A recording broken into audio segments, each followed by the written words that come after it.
les provinces où elles sont déjà visées par les ennemis, visées par les impérialistes, visées par certains groupes rebelles qu'il faut mettre vraiment une attention particulière à ces provinces.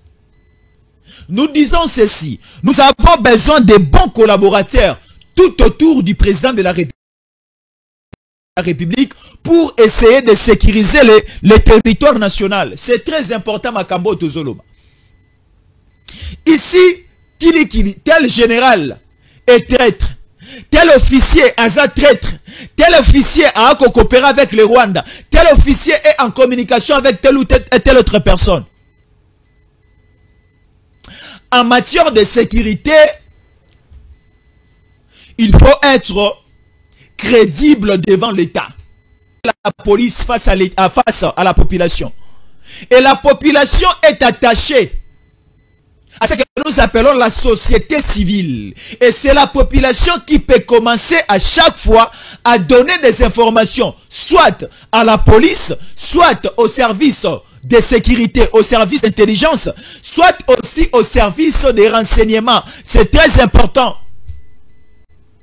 Mais ce que nous voyons sur le terrain, il y a du sabotage à la population face à nos services de sécurité.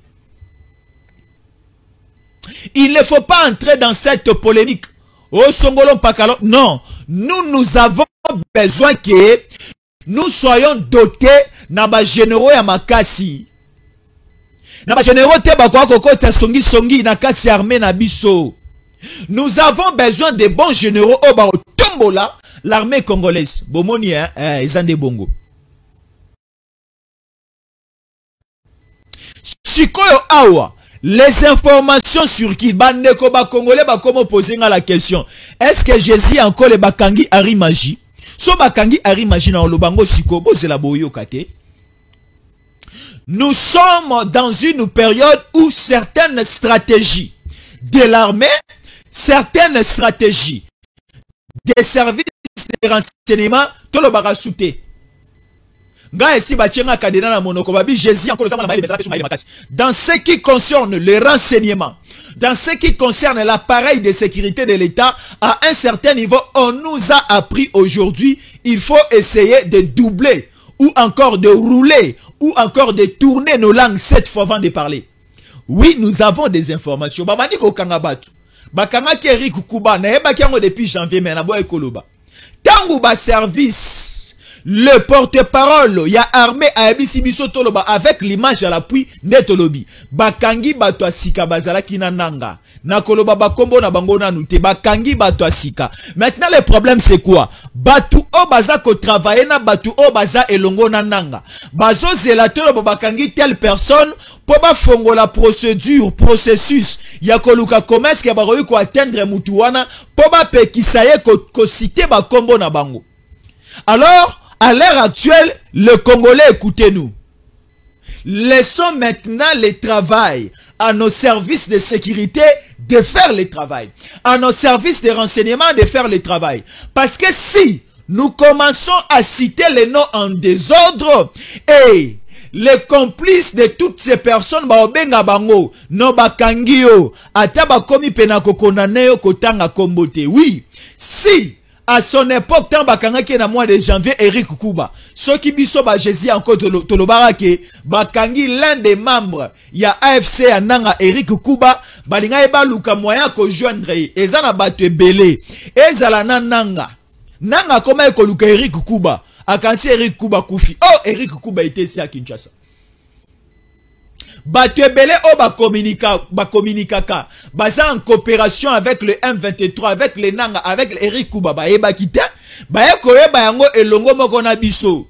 Alors on nous dit certaines arrestations à notre niveau tokomi kochanase. Population, oui, vous êtes là aussi pour écouter certaines informations fiables, certaines informations par rapport à l'évolution. Il y a service à renseignement à Bino. Mais ceux qui te lobby Rwanda comme Tchalitoy, Badongolomi Sobaïnia Congo comme Tchalitoy. Alors nous sommes dans une phase, nous sommes dans une période où il faut Tochana Nase. Bakangi Batuyananga. Batuyananga Bakangi. bato bazana kisasa ba kopera nanga boye ba ke batu na bino moko mibale bakangi ba osite bino. C'est le temps de commencer à se repentir. Ya robanda ko senga bolimbisi na bino sali aller coopérer avec les services de l'État. Dénoncer s'il faut dénoncer, et certains collaborateurs sont à Kinshasa. Certains collaborateurs du Rwanda, il y a M23, il y a FC, ils sont à Kinshasa. Ce n'est pas simplement la province du Nord Kivu qui est ciblée. Ce n'est pas simplement la province du Sud Kivu et l'Ituri. Est-ce qu'on se rappelle encore de l'accord CNDP 2009, de l'accord M23 2013? On a cédé 7 provinces. Nabandelia, Mibale Misa toutes 7 provinces au bas cédé par Rwanda. Le Nord Kivu, le Sud Kivu, l'Ituri, Tanganyika, Baouele, ainsi de suite. Bas cédé en Ouepaya, Yabato Banogolomiso. Quand nous parlons de la province de Tanganyika, la province de Tanganyika fait partie de la grande province Yakatanga. Et lorsque on prend Tanganyika, c'est qu'on prend Okatanga, c'est qu'on prend Lualaba, c'est qu'on prend aussi Olomami. Il faut une vigilance. Alors, la personne qui représente l'armée au niveau à Grand Katanga doit aussi lancer certaines opérations musclées, certaines opérations avec beaucoup de vitesse pour traquer bateau bazana ba idée machiavélique. C'est très important qu'on le bela makambo. Balobi nzamba pambolangai, merci beaucoup nzamba zolokumo. Nayambili pambola ndeko alobi nzamba pambolanga na kolemba kolobate. Mais bo continuer ko bonde la pona biso abate la mongongo et continuer koloba parce que ce ba bendi biso pema. Monoko na mongongo bogozo yango lisusu te. Nzamba ndabate la biso, nzamba bomba biso. Ebele akosala la Congo ezali. Sur les 1 million de makambu on nzamba laki kosala na sima na biso pona Congo, na sali na mibalete. Na sali 1,2. Na onzamba bombe sa sima na biso pona Congo. A bombe sa la 1 million de choses pona Congo na sima ya mongongo. Mais o esi nzamba sali na sima na biso eza 1,0. 1, combien eza le côté. Nzamba continue ko bomba biso na sima na bino. Nzamba continue ko batela yo na ngai parce que nous avons quelque chose à donner pour ce pays. Bomoni hein. Alors to continuer, bande ko bo continuer ko mata. Bon continuer ko annoncer cette émission doit faire le tour du monde. Ba Congolais no sofo ba yo kayango ba ini ya Congo fo ba yo kake ba koti na soni. Ba sali feti ba lambi ba sombi masanga ba bengi sipe bato. Na poko ngo batandi ba kiti bato ba ete. Feti na bango toko ya te metoko dénoncer bango. Ba lambi biloka feti ba tie poison, ba tie vinaigre na kati ba tie biloka mabe ti na kati ya masanga. Toya tolia biso stomela to kufa. Poko ngo tikala ya bango ko tikala ya bango ta. Toza maele na mboka o parce que mboka oza mboka ya bakoko, mboka ya bakipanvita ya basimo kimbango batikela biso. Nazolo ba makambo Katanga. Alors, à l'heure actuelle, nous les Congolais nous disons ceci. Ba service na biso, prenons le ministère ya intérieur, prenons le ministère ya défense, prenons aussi le conseil supérieur de la défense. Ba rappeler certains responsable ya ba région militaire nyos. 2e, 3e, 4e, 5e, 6e, 7e, 8e, 9e, tina 26e, 25e région militaire. Ba rappeler bango à Kinshasa pour un mot d'autre. C'est très important. Prenons le cas ya province ya Nord Kivu. Prenons le cas ya province ya Ituri. Prenons le cas ya province ya Sud Kivu. Et aussi faisons très attention. To kansa kibieza. Or il y a des trucs, il y a des choses o baso comploter na province ya Katanga. Nyonso ya mobimba. O Katanga, Olomami, Tanganyika na Lualaba. Il y a du cuivre là-bas. Cobalt ezali. Omoni hein. Alors, le Congo pour se développer, il n'y a pas question, il y a fédéralisme. Bako sabisote. Oh non, il faut créer un Congo composé des États. Au État de Katanga. Ezapenamo gouverneur na président na yango arandaka compte mais il n'est pas sous tutelle. Il y a président de la République Fachi. Là ce sont des idées machiavéliques, il y a ba Katumbi, il y a ba Nanio, il y a ba non. Bande kosuki to la mukite. Il y a aussi quelques personnes au bazar ensemble na biso. Apparemment comme si ce sont des personnes de confiance. Or, ils ne sont pas des personnes de confiance. Elles ne sont pas. Parce que ce sont des personnes. Elles ne sont pas des personnes de confiance. Alors, la confiance aussi à un certain niveau n'exclut pas le contrôle. Il faut contrôler toutes ces personnes. Et nous demandons aussi au président de la République de faire aussi la rotation. Parce que la constitution que nous avons ici, il y a des articles qui composent cette constitution. Et le bélibiso pouvoir est zandé na Mokonzamboka a nommé ba généraux. Alors oui, Mokonzamboka a nommé ba généraux. Ministère à défense, état-major général, il y a armée congolaise, conseil supérieur de la défense, bataille la paix au Etalika, il y a rotation, il y a ba généraux. Bazolibiso, le général John Chibangu Chama Sanka Bonso Bamuswa ne Banjelu ne Basantu Yazali ko coiffé Grand Kasai Mobimba Bakolongo la épée na Grand Kasai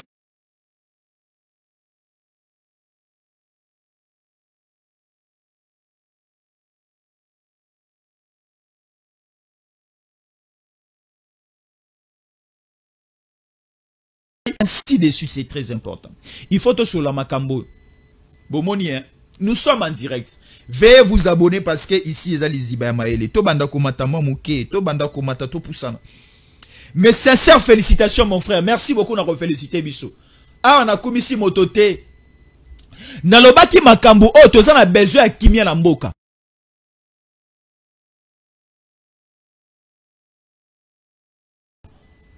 Nalobaki yango na tongo boli misanga na ko bandela ngo mo muke. Bande ko bele batala ki ngaite. Nalobaki makambu, la République démocratique du Congo, na période d'Ozali, nous avons besoin, et c'est très important, et obligatoirement, nous en avons besoin de kimia. Makelele ya mike, tala omoni la famille, hein? Boko zala bovandi koswana na biso na biso kana kata lupangu toyoka mungongo bimalibanda te koswana ya makambu ezoleka na Assemblée nationale concernant président Assemblée nationale bande ko balingi batangisela yango makila o toko bima na balabala toko kanga banzela ekoluka batu bazoka batu bakufa ekopesa sikoyo maloba epa ya baini ba scandaliser Katanga ba scandaliser Nord Kivu ainsi de suite makelela na biso to vanda na kimia autour d'une même table to solola na loba ki yango la tongo singa ki ono bale singa imbongo non na le mbongo te so inale na kwa ko lebele bino ke na le na ko ata na biye moko na la kisibino mais lokola ba pesinga le côté na zakande na maloba o zo utalikolo o esengeli ke na loba pour recadrer aussi la pensée congolaise. C'est très important bandeko, c'est très important to le bela makambo bozomona. Ah alors baebi sarabiso na li falansa, il y a pas de fumée sans feu. Moi milinge bimaka pamba te seke moto ezana se. Alors lelo tozo kaiki ki na province wana ya Katanga ya munene nyonso ngana lingi kutua na ebite si je vais partager la même idée avec les Congolais. Président Tshisekedi tokoti na deuxième mandat parlement esi na parlement parmi ba article ya constitution o ba ko réviser ba réviser le biso article o ya Kabila et longola ki biso na 11 provinces et kumba ki biso na 16 provinces et bimisi mobulu na mboka mokonzi mboka à part article 217 à constitution o Kabila a kotseki na kata constitution pona ko kabila mabele ya ndambu ya Ruchuru na ya Masisi et pas ba Rwandais batale la batamayele article o elongola biso na 11 provinces et commissaire biso na 26 provinces et zalaka article nini ndekolanga Mars JB Jansi Brigitte Kibala Mara Bobola bolukelanga na constitution article nini o elongola biso na 11 provinces et kotsa biso na 26 provinces article wana to boma yango sikoyo et kotisi mobulu na ebite so na za na raison hein? Lukelanga article on atangela to tanga yango longola bandeko jisema la ozali lukelanga article oyo Kabila alongoli biso na 11 provinces a memi biso na 26 tande ebimisi mobulu ba ebisinga siko na province Équateur ezana ndeko moko kuna zalaki gouverneur na mandat ya liboso mokonzi mboka Tshisekedi kombo na ye Bobo Boloko ba député provinciaux balingi ete population na niveau ya Équateur na mbandaka balingi ete atingami ezalaka candidat gouverneur pour na élection o ya le 29 avril sikoyo balobi na ba province nyonso élection ko salama mais ba bomi élection Équateur pona bobo boloko balongola ye bazongi sabiso na système à 11 provinces. Le président de la République a Rosala na maîtrise à recontrôler ba pion na union sur 11 o bazo représenter na 11 différentes provinces et qu'on diminue le nombre ya ba assemblée provinciale. Au lieu ezala 26 assemblées provinciales, na kiri ya ba députés provinciaux et rokita 11 assemblées provinciales, na mon nombre réduit ya ba députés provinciaux. Et ça peut réduire le train de vie de l'État. Question ya Sénat, toro lukape, ndenge toro réfléchir pour na roboma yango. Est-ce que mibeko na zoloba eleka? Ba Congolais boza d'accord nanga iba boma Sénat? Ba boma aussi na ba 26 provinces etika la 11 provinces. Mokonza mboka a Rosala na facilité na mandat na ye ya kotambola ta 10 tours na ba province nyonso. Ake azongi Congo central, ake azongi Congo central, ake azongi Bandundu, ake azongi Bandundu, ake azongi Kasai oriental, ake azongi Kasai oriental, ake Kasai occidental azongi, ake Maniema azongi, ake Nord Kivu, ake Sud Kivu, ake Katanga Mobimba, ake Équateur, ake province orientale et Sili. Mais tu ko 26 provinces mokonza mboka a okende Sud ubangi mokolo nini? Okende Nord ubangi mokolo nini? Awa ya un article la constitution oyo. Et le bel abisso que la personne qui représente le président de la République au sein d'une province, c'est le gouverneur. Et le gouverneur est élu par les députés provinciaux. Mais Kabila a niata constitution tozalango sikoyo. Kabila, au lieu que les provinces soient gérées par le gouverneur, Kabila a nommé l'abisso conseillers spéciaux dans des différentes provinces. Conseiller spécial à Liboso na province ya Lola Bobo Zanani. Richard Mouyange Manguez Mans. O atini pen de Gonaye Yannick. Na niveau ya AFC ya Nang. Bomoni ya. Moto Liboso banda ko piétiner constitution eza Kabila. Yemoko a mi voté la kiango. Yemoko pe muta Liboso a tiango na sama kolonaye. Alors nous devons faire en sorte de toter les misamboka. C'est très important Jisema la Koti. Jisema ici à Koti. À Koti. Malgré tout en retard ma Koti.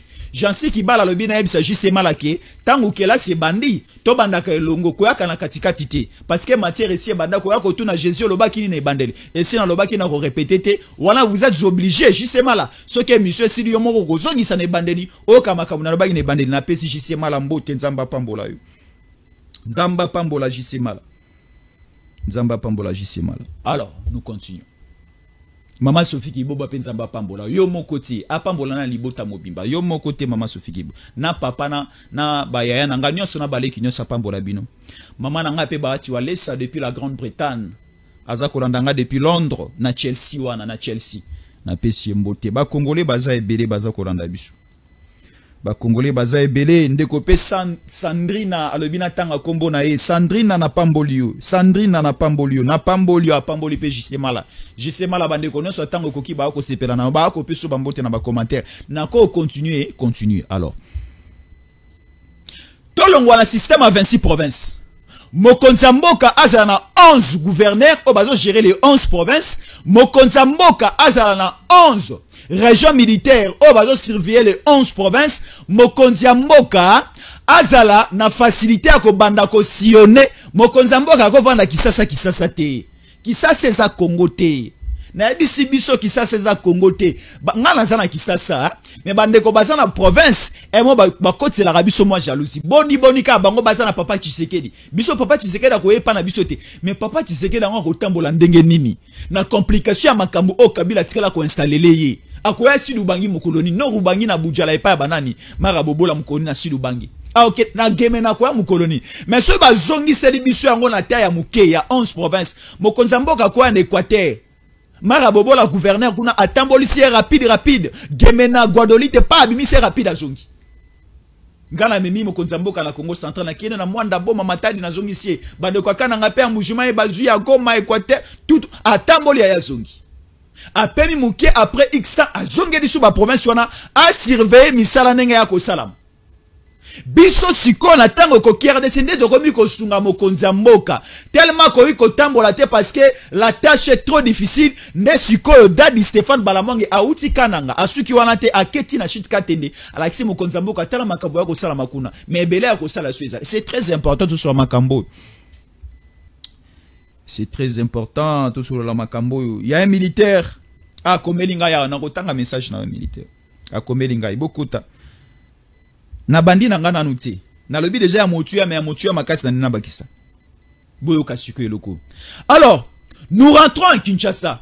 Les dossiers au état sécurité en Moka, c'est un dossier sensible. Na tongo na zalaki ya bandeko batala kingai. Na déplaça qui pendant la journée.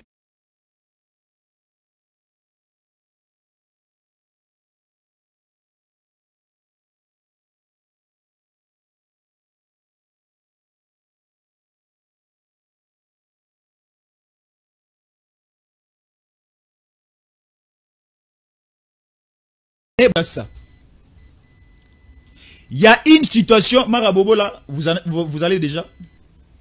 Là, on se retrouve.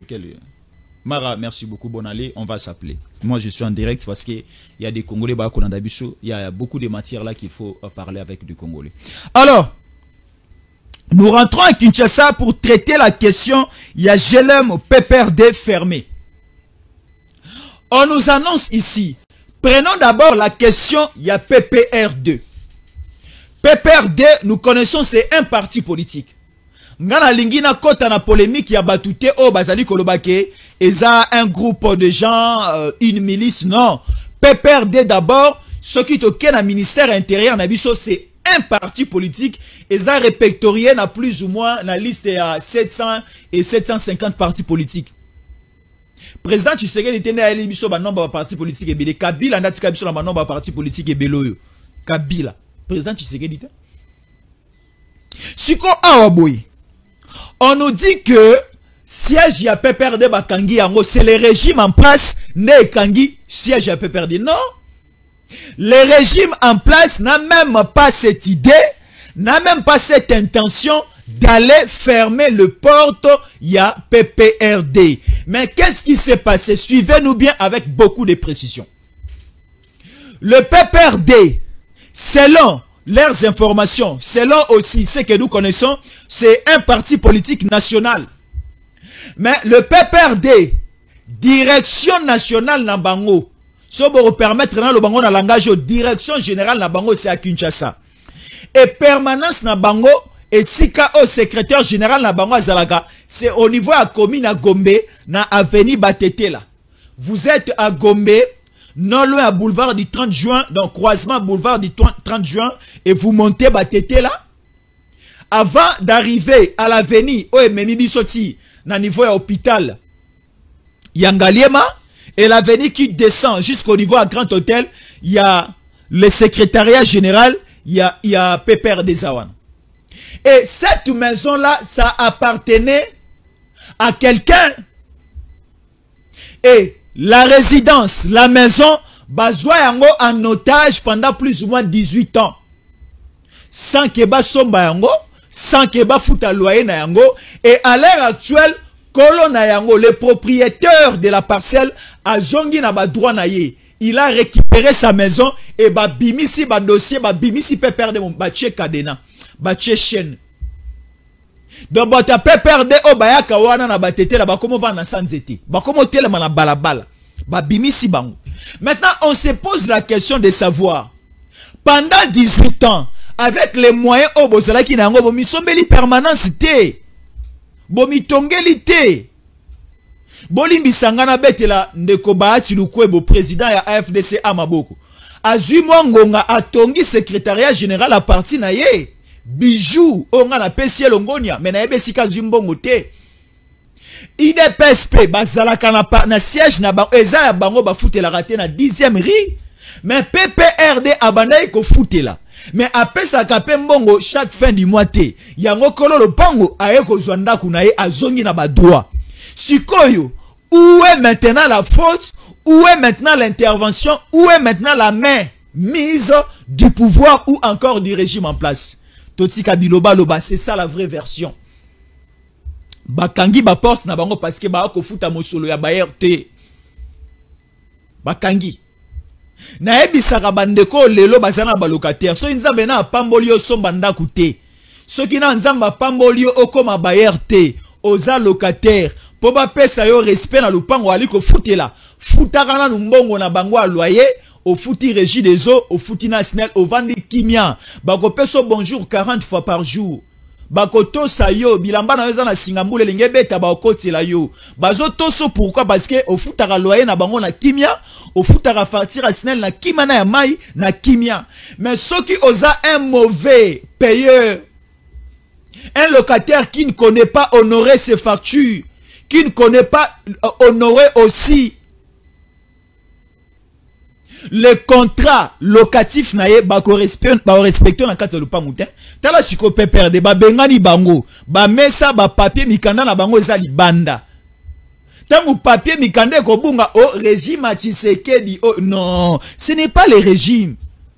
Tango za ko zomelo ko s'organiser ozalaki na mbongo luki ko bala te komi mpiaka oningo ozomona bato ya ofele te ozalaki na mbongo bazo futa yo luka moyen obala tango mbongo ezali balongoli yo musala ekufi na mwa $50 $10 ekomi pasi pozwa nde komi koluka kokende kovandaka chaque butu na sanzete pa bana basi ya bato oya kozwa ya ofele. Tu n'es pas un monsieur responsable, tu n'es pas un monsieur responsable.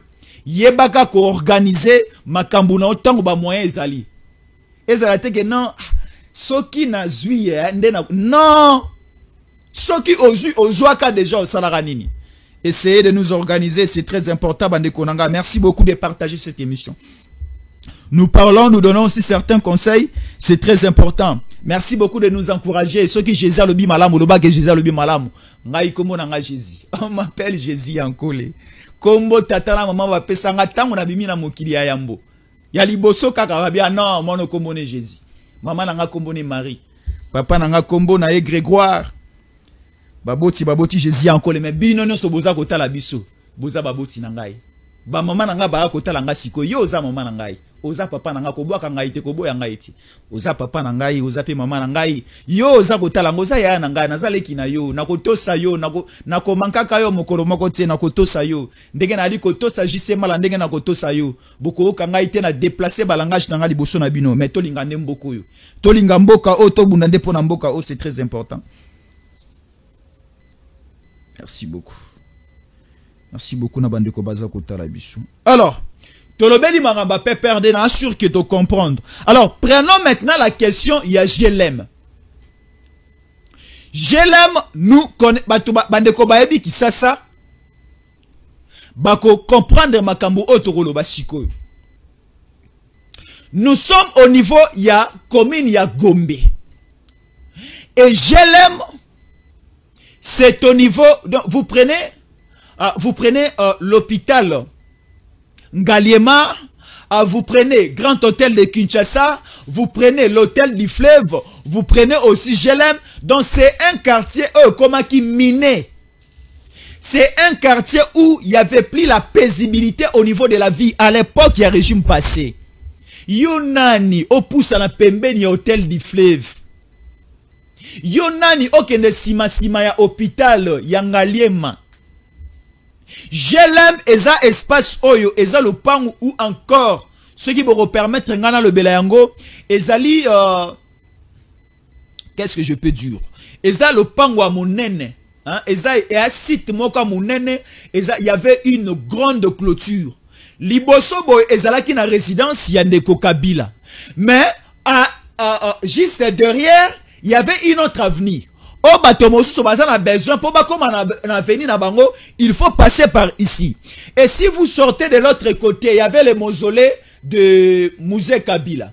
Et tout juste là, ça nous amène aussi au niveau, il y a palais de la nation.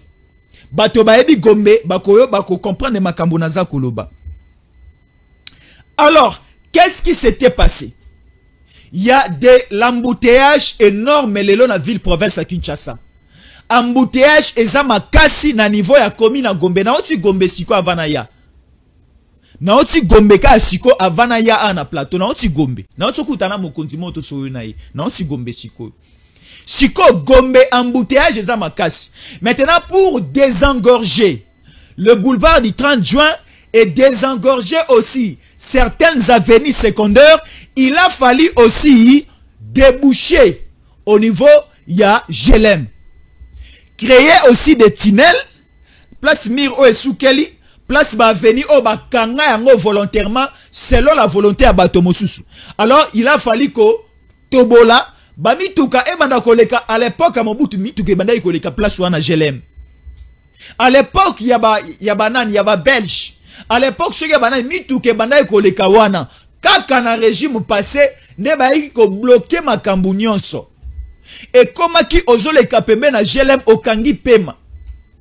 Posa masubeza au côté le mosubate wana ozui fimbo kei. Okoki ko respirer te, okoki ko consoler te. Soko zole kaliboso a GLM ezala